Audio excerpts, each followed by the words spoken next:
Today's May 10th, 2022. I'm doing a condition report for 1600 St. Louis. I just wanted you to be aware as the owner of what's happening with the house. A lot of this is deferred wear and tear, and because we haven't had any rotation of tenants in about 10 years, and this is an older home, an older neighborhood, some things just need to be taken care of. So we're taking a look at the exterior. There used to be cacti here, but the neighbors kept stealing it. As you can see, we have at this point just a block of cement with some dirt, and something could happen to this if you want it, but that's up to you. As you can see, the exterior paint is starting to go down. We have exposed lights over here that probably could be removed, some trim that should be taken care of. The block wall portion is in good shape, but the landscaping has definitely deteriorated. Now, these trees are not being fed by any water, so there is no landscaping out here in terms of irrigation, but we do have a unhealthy amount of weeds. And there's the hose I'm talking about. As we can take a look, it looks like we have a tilting beam right here. I don't know how dangerous that is, but just something to be aware of. The olive trees are still maintaining, but olive trees are pretty hardy out here. They really don't need any water.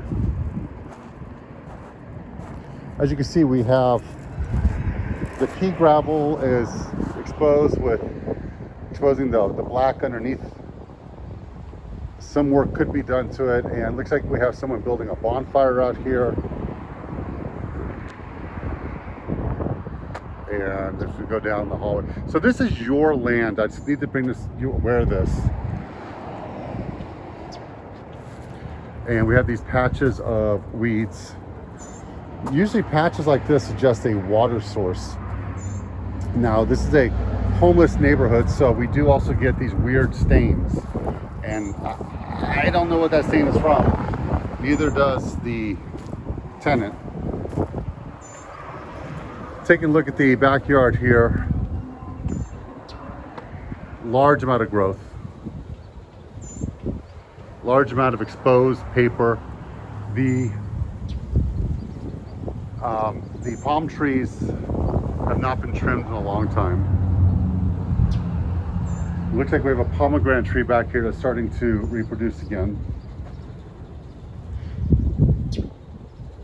As you can see how wet it is back here, and I'll explain why it's wet in a few seconds.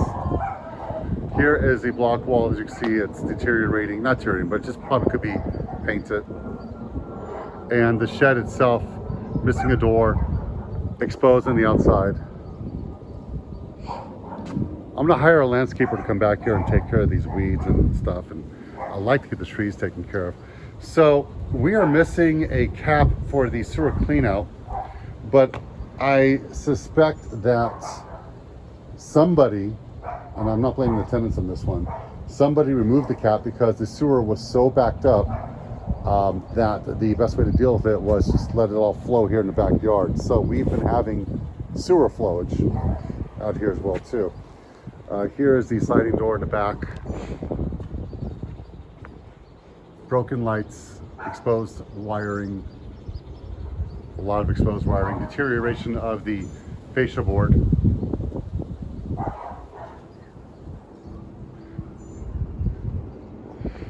And a basketball court.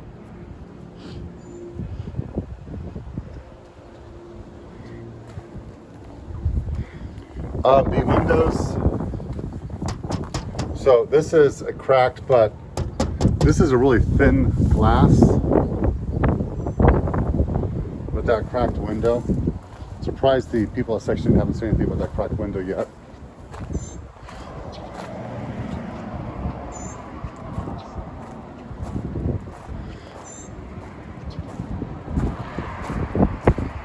And let's go to the garage.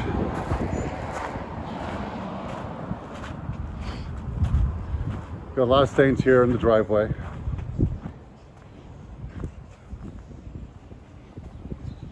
And as we go into the garage, what we have is the foundation. And this is typical of this neighborhood. The foundation starting to really crack apart and lift up. Really the solution is to tear out the cement, but we don't need to do it too much here in the garage. The sheetrock itself is exposed. We have some, I think it's called Remix or whatever that type of wiring is. And as you can see, it just kind of terminates there in the ceiling. It just stops. The garage door works, but something happened to the sensor, so we're gonna have to bend that back in place. And as we go inside the house, so it's clean. It's as clean as it can be, given the fact it's a porous house. And I came out here because there was a bug problem, and now I realize what the bug problem is because of the exposed sewer pipe.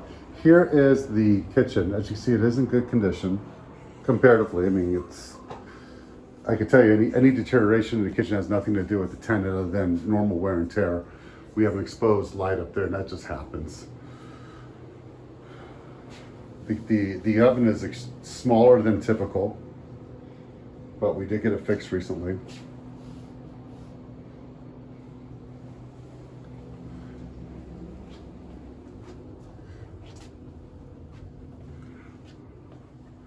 And going into the first bathroom, it looks like she killed them all, but there's like a lot of these around here.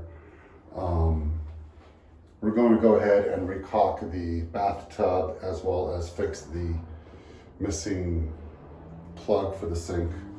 And it looks like we're also missing a toilet paper holder. These things just keep coming off because of how they've been installed. And we're missing a towel holder as well.